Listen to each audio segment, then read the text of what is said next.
The stunning upheaval in Syria has left everyone scratching their heads. Just when you thought things couldn't get crazier, a bunch of armed groups stormed Damascus, sending President Bashar al-Assad packing after years of brewing tension and international maneuvering aimed at toppling his government. It's a plot twist straight out of a political thriller. So what gives? Why is Iran, once the main supporter of al-Assad, now seemingly sitting on the sidelines?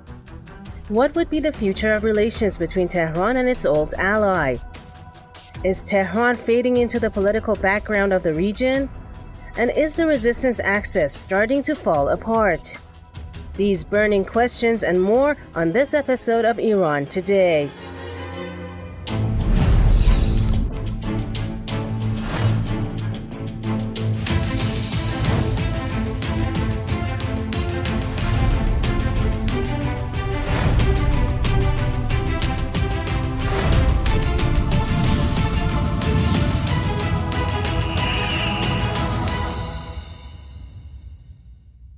As we continue to monitor the evolving situation in Syria, the recent collapse of Bashar al-Assad marks a dramatic turning point for the nation.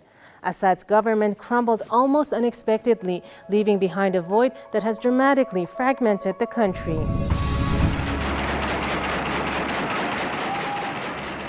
On December 8, 2024, the government of President Bashar al-Assad came to a dramatic and unexpected end as Hayat Tahrir al-Sham led a concerted offensive supported by the so-called Turkish-backed Syrian National Army.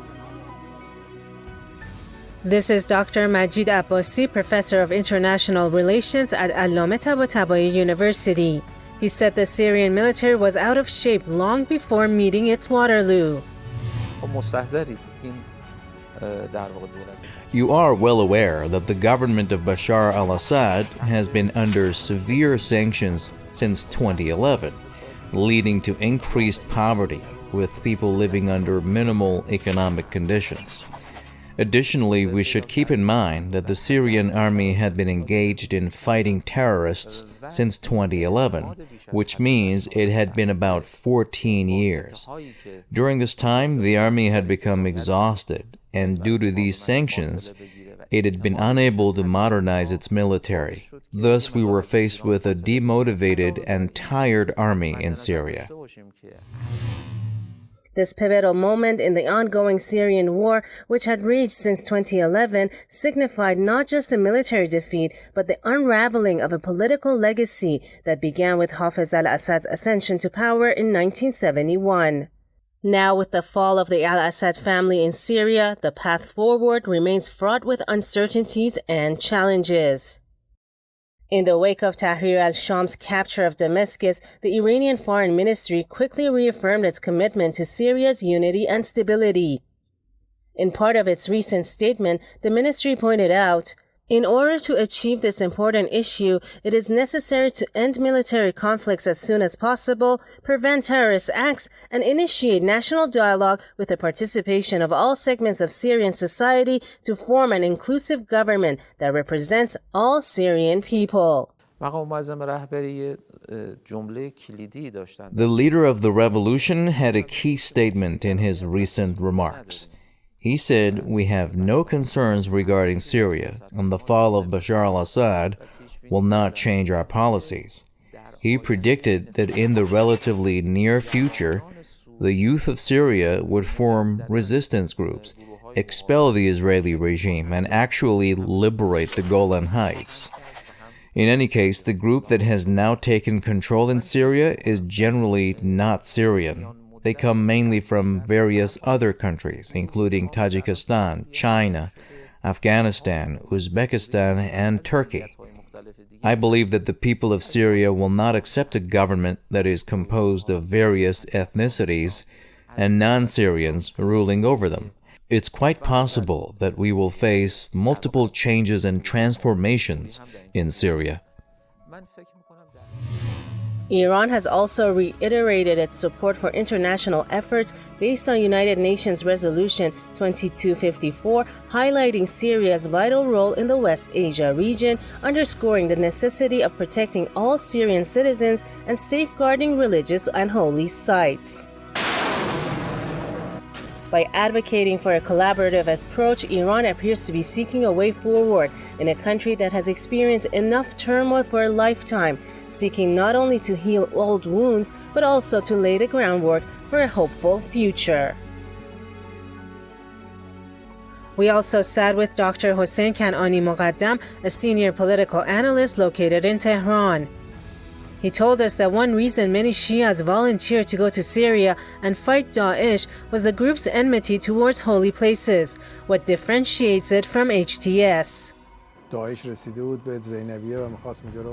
Daesh had reached Zainabiyya close to the shrine of Lady Zainab and wanted to destroy it, just like what they did in Iraq. They even threatened to attack Najaf and Karbala because the Takfiri ideology holds that all sacred places, even the house of God, should be destroyed. They had done such things before. In this situation, Iran helped concerned Shia Muslims, sending them support, and under the command of Mahdi General Soleimani, they secured these sites. However, our main objective was to confront Daesh as our primary mission, and in this resistance we were not alone. Many others, like Hezbollah, were present and provided significant assistance. Without this support, the government of Mr. Bashar al-Assad would have fallen 12 or 13 years ago. In 2011, as Daesh emerged and began wreaking havoc across Syria, the Islamic Republic of Iran swiftly stepped in to support the nation. Concerned about the threats posed by this terrorist group, Iran provided critical assistance, helping Damascus to confront what they both viewed as a common enemy. This move not only bolstered Assad's forces, but also highlighted Iran's strategic commitment to maintaining peace in the volatile region of West Asia. The emergence of Daesh and the onset of the Syrian crisis in 2011 marked a turning point in the region, presenting complexities that would leave no stone unturned. In 2011, I had a meeting with Mr. Bashar al-Assad at his palace. He mentioned that Americans had come to see him the day before and said that they wanted to engage with Iran and that he should separate his line from Iran, otherwise they would engage with him first. Assad said, I told them to convince me, and they spoke with me for an hour or two. After that, I said I was not convinced and would stand by Iran. About 6 or 7 months later, Syria fell apart with the emergence of terrorist groups and the events that began from Daraa, which resulted in a long war in Syria. This upheaval followed the wave of the so-called Arab Spring that swept through countries like Tunisia, Egypt, and Libya. As regional and global powers began to tighten their grip, they pressured the Syrian government to cut ties with Iran and halt its support for Palestinian resistance movements and Hezbollah in Lebanon. This was largely driven by a desire to ensure the security of the Zionist regime, making Syria the chosen battleground. In a desperate bid to topple the Syrian government and dismantle the resistance front, thousands of mercenaries from over 80 countries poured in, many of whom were trained killers like those from Blackwater. Labeled as Daesh, this group aimed to create chaos across the region. Faced with such a dire threat, Syria turned to its old ally, Iran, seeking assistance in confronting this monster. Meanwhile, we met Dr. Mustafa Moslehzadeh, an academic and a former Iranian ambassador to Jordan. The Syrian crisis began with the arrival of the so-called Arab Spring in the country. Several Arab countries, such as Egypt, Tunisia, and Libya, had faced political crises, and this crisis also reached Syria. The Syrian crisis, however, was different from those in these countries. Their crises were internal, while the Syrian crisis became an international crisis with a large number of tourists from various European, Asian, and African countries gathering under the name of Daesh in Syria. This was not the case in Tunisia, Egypt, Libya, or Yemen. The only country whose crisis turned into an international crisis was Syria, meaning that an international terrorist army was formed to overthrow the Syrian government and separate the country from the axis of resistance. Here, Iran played an important role in preventing the collapse of the Syrian government. To fully grasp the foundations of Iran-Syria cooperation, it's essential to take a step back in history. Their partnership was not born out of convenience, but rather forged in the fires of mutual interest and shared adversaries. Daesh was not content to conquer the Levant. The group boldly proclaimed its intentions to bring the war into Iran itself. In response, Iranian military forces ventured into Syria, determined to stamp out this menace before it could spread further. Well, when Daesh attacked Syria, several events occurred. The first was that the Islamic Republic of Iran responded to the request of the Syrian government and sent advisory forces there, meaning that the Syrian army was on the front lines of the war against terrorist groups, and we were helping them as advisors. So almost 4 years, and the Syrian army had managed to resist the terrorists. It was natural for us, as a strategic ally of this country, to be present and support this legitimate government, especially since Daesh had defined a vision for itself to completely disrupt the map of West Asia. The name of the group stands for the Islamic State of Iraq and Syria. After Syria, Iraq was next, and if they succeeded, they would have bordered us and posed a threat to our security. That is why, at the same time that Daesh made Syria unsafe and then entered Iraq, the Islamic Republic of Iran became very seriously involved, supporting both the territorial integrity of Iraq and the government of Bashar al-Assad. We have a lot more to cover today, but first let's take a moment to catch up on the latest headlines.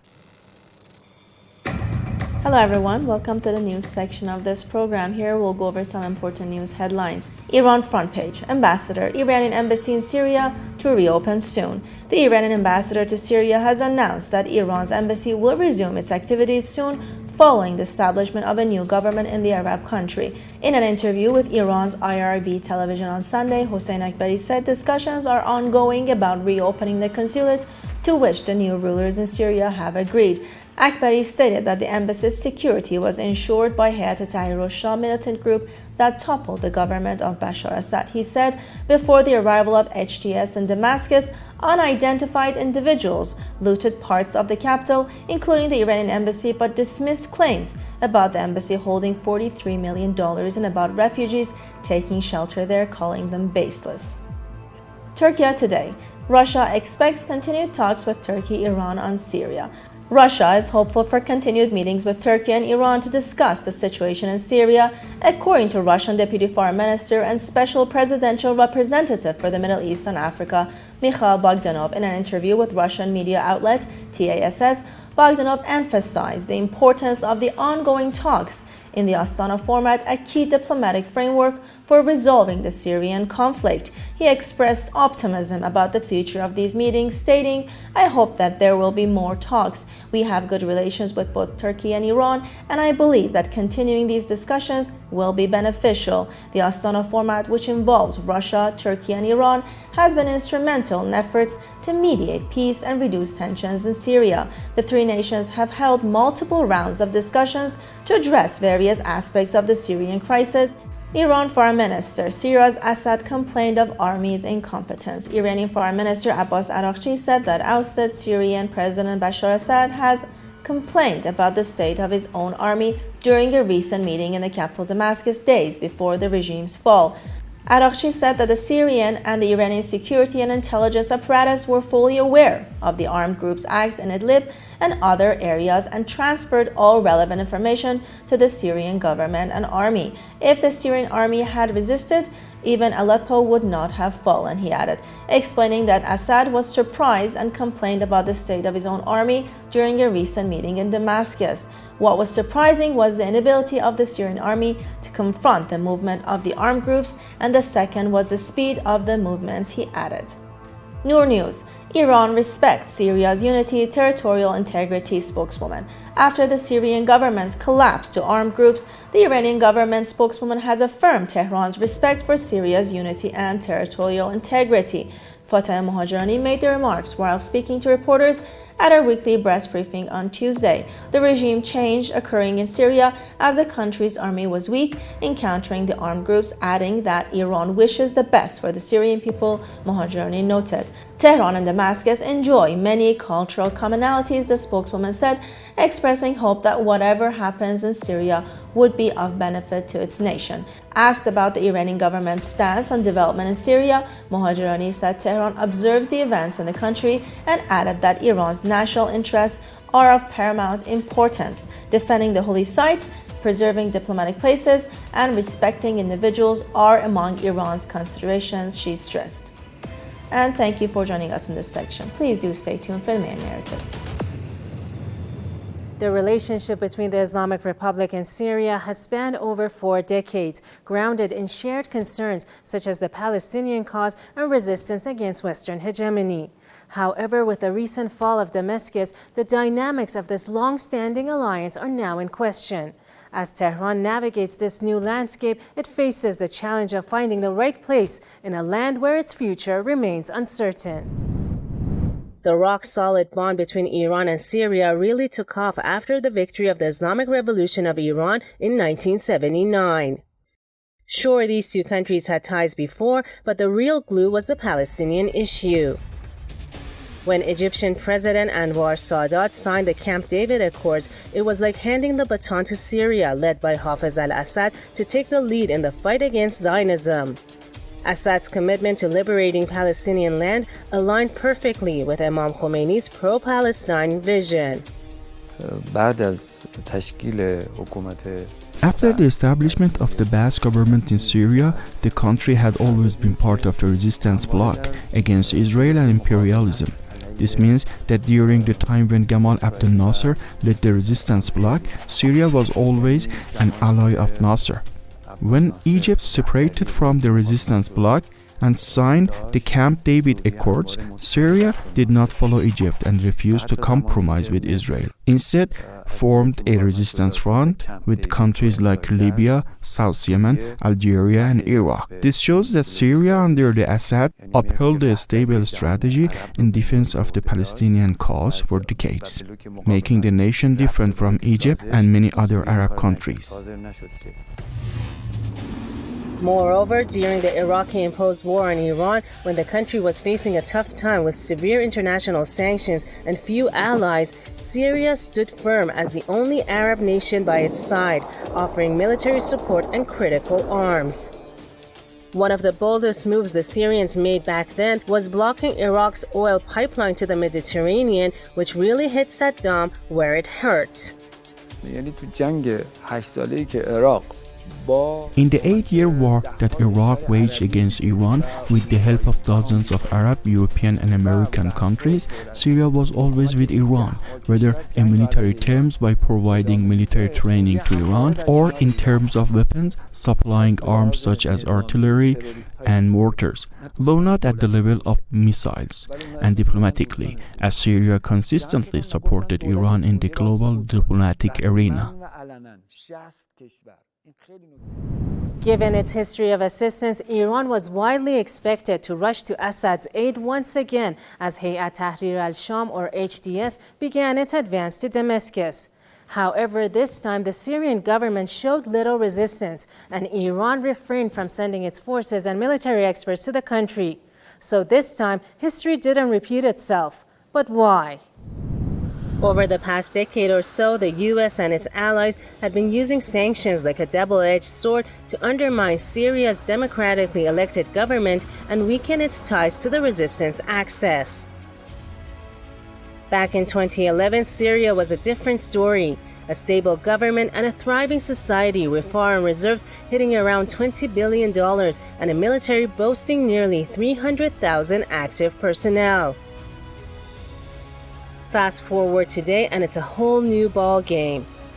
As the anti-government insurgencies gained steam, some military folks jumped ship, lured by cash and psychological tactics. The economy took a nosedive thanks to brutal sanctions, especially after the U.S. rolled out the Caesar Act in December 2019, leaving many soldiers with no choice but to switch sides to feed their families. With the Syrian army crumbling under economic strain and dwindling morale, the Assad government fought tooth and nail to hold things together, but it just wasn't enough. Dr. Fuad Izadi of Tehran Faculty of World Studies. He said those who compare Iran with other countries in the region don't have the faintest idea about the country. Iran is not Syria. Iran is not Afghanistan. Iran is not Iraq.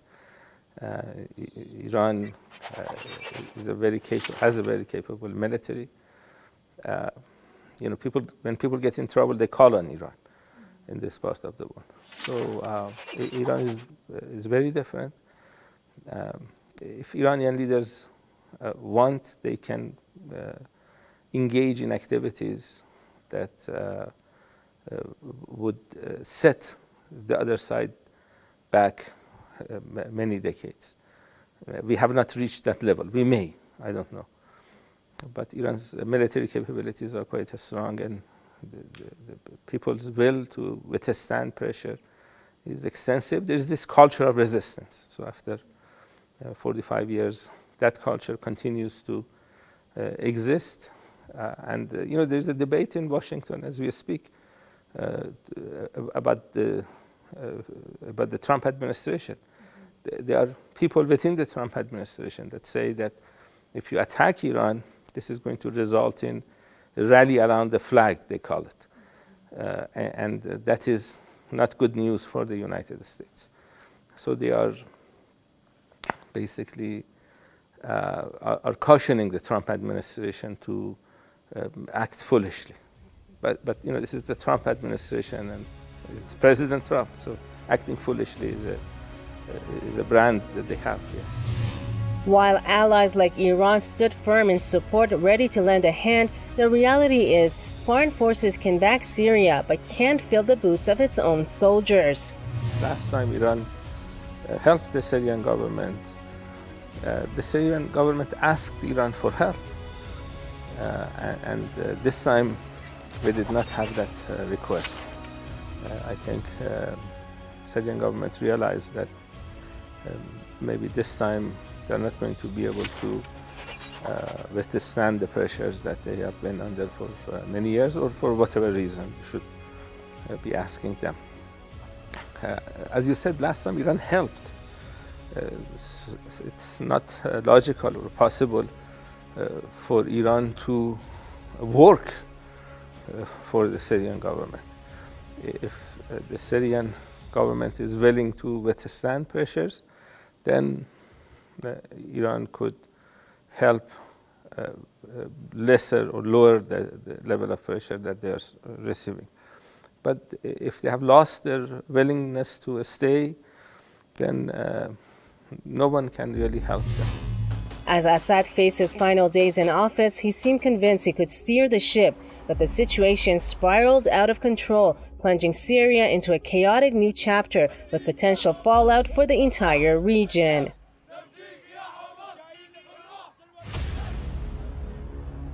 Dr. Abbasi said why this time around Syria didn't ask for help from Iran. Well, this request did not come from the Syrian government as far as I know. And the reason was that apparently, in the months prior, negotiations were being held by several Arab countries representing the Americans and Westerners with Bashar al-Assad's government to distance his government from the axis of resistance and especially from the Islamic Republic of Iran. They said they wanted to turn the Syrian government into what they said a normal state in the Arab world, promising investment and better economic conditions for Syria. In such circumstances, Bashar al-Assad did not lean much towards the Islamic Republic of Iran, and even until the last day, he was in Damascus. He believed that these Arab countries like Qatar, the UAE, and Saudi Kingdom would manage the armed groups or terrorist groups behind the scenes, and ultimately, his government would be preserved. Iranian advisors were crucial, training Syrian forces and equipping them with the tactics needed to push back against the terrorists. While Iran occasionally had to deploy limited military forces due to the dire circumstances on the ground, the primary focus remained on providing advisory support. As Daesh was defeated and the dust began to settle, Iran's presence naturally scaled back, aligning with the Syrian government's push for its own forces to take charge of national security. One more question. Will these unsettling developments in Syria impact the resistance axis as a whole? تحلیل‌های متفاوتی در این موضوع هست. عمدتاً تحلیل‌های صهیونیستی که دنبال این هستن که بگن There are various analyses on this topic, mainly Zionist analysis, that claim Iran has already been defeated, that it has lost the resistance front in Gaza, in southern Lebanon, and in Syria, and that it has weakened and must now face the final blow. This is a fanciful analysis because we did not have significant forces in Syria to have been defeated there. It's true from a geopolitical and a strategic perspective, Syria is important to us and serves as a gateway for supporting the people of Palestine and Lebanon, but we have other routes. The resistance front extends from Bab al-Mandab to the Mediterranean Sea and has a presence in various locations like Iraq. Iran itself is ultimately an uncontested power, and if necessary, it can engage in a war against the Zionist regime, which would have no capacity to withstand in a long run. For this reason, this is a psychological war they have initiated, constantly stated that now it is Iran's turn and they should move towards Iran, first taking Iraq and then Iran. The fact is, over the years, resistance movements have operated independently, though in coordination with each other. Even before Syria became a crucial supply route for Hezbollah and similar groups in Palestine, they had already established significant power. And this trend is likely to continue. In regions like Yemen and Gaza, resistance groups have faced a lack of support from allied nations but continue to find ways to resist. Recent conflicts, such as the latest war between Hezbollah and Israel, illustrate this resilience. Despite Israeli forces targeting supply routes between Syria and Lebanon, Hezbollah maintained its strength, compelling beleaguered Netanyahu to pursue a ceasefire after Hezbollah's notable Black Sunday operation in Tel Aviv. Last but not least, the resistance life has never been a bowl of cherries. It has been full of ups and downs, as real as life itself, a constant struggle.